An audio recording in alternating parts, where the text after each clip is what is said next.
চ্যানেলে তোমাদের সবাইকে জানাই স্বাগত। আজ আমি তোমাদের দশম শ্রেণীর বাংলা সাহিত্য সঞ্চালন বইয়ে অসুখী একজন কবিতাটি সারসংক্ষেপ বলবো। অসুখী একজন কবিতাটি কার লেখা? Pablo Neruda. কবিতাটা শুরু করার আগে তোমাদের আমি কবি পরিচিতিটা একবার শোনাবো। চলো শুরু করা যাক। 12ই জুলাই 1904 খ্রিস্টাব্দে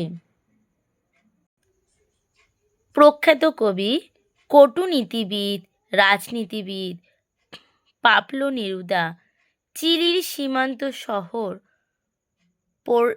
পারলেতে জন্মগ্রহণ করেন। তার প্রকৃত নাম নেকতালি রিকার্দো রেসেন বাসুয়ালোতো।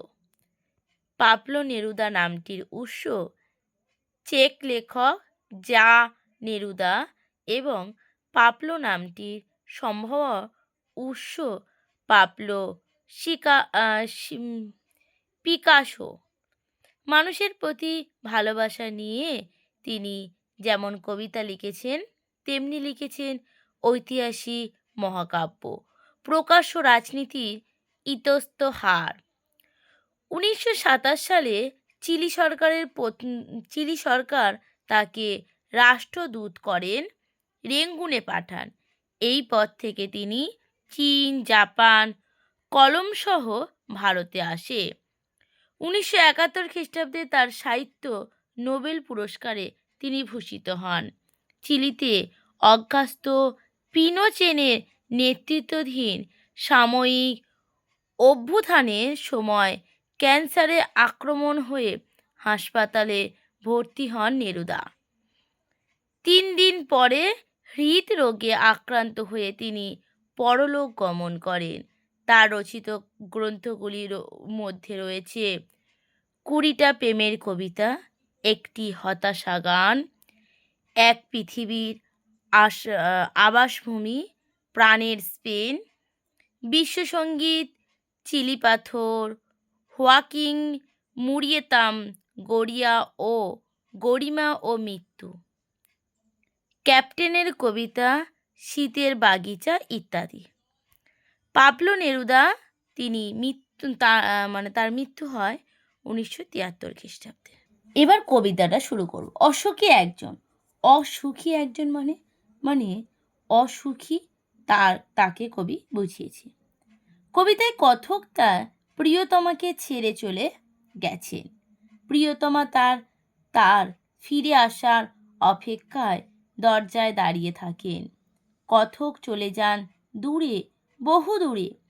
প্রিয়তমা জানতেও পারলেন না যে তিনি আর কখনো আসবেন না।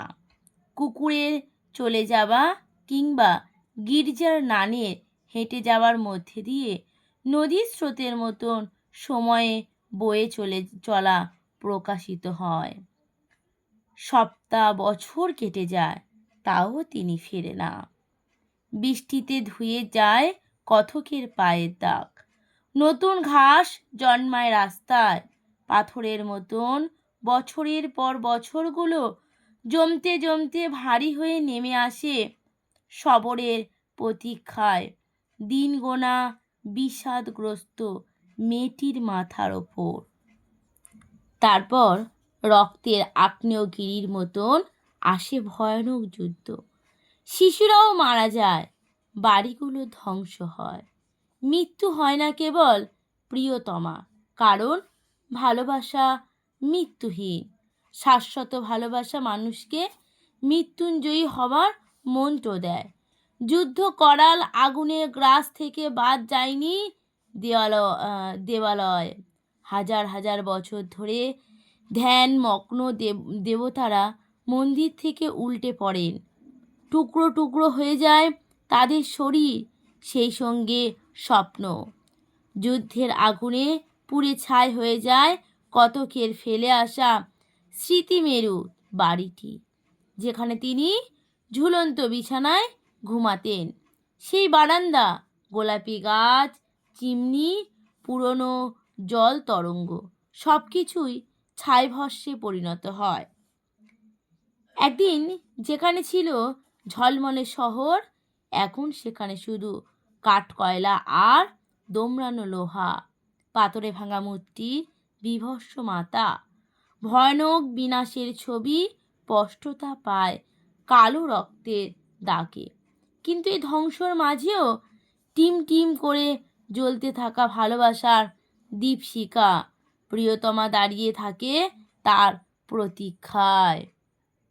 এখানে প্রিয়তমাটা কাকে বুঝিয়েছে? কবি কিন্তু তার মাতৃভূমিকে বুঝিয়েছেন। তোমাদের এটা ছিল সারসংক্ষেপ। আমি পরের দিন আবার কোনো গল্প নিয়ে চলে আসব। যদি তোমাদের ভিডিওটা ভালো লেগে থাকে একটা সাবস্ক্রাইব, লাইক আর কমেন্ট করে জানাবে কেমন হয়েছে।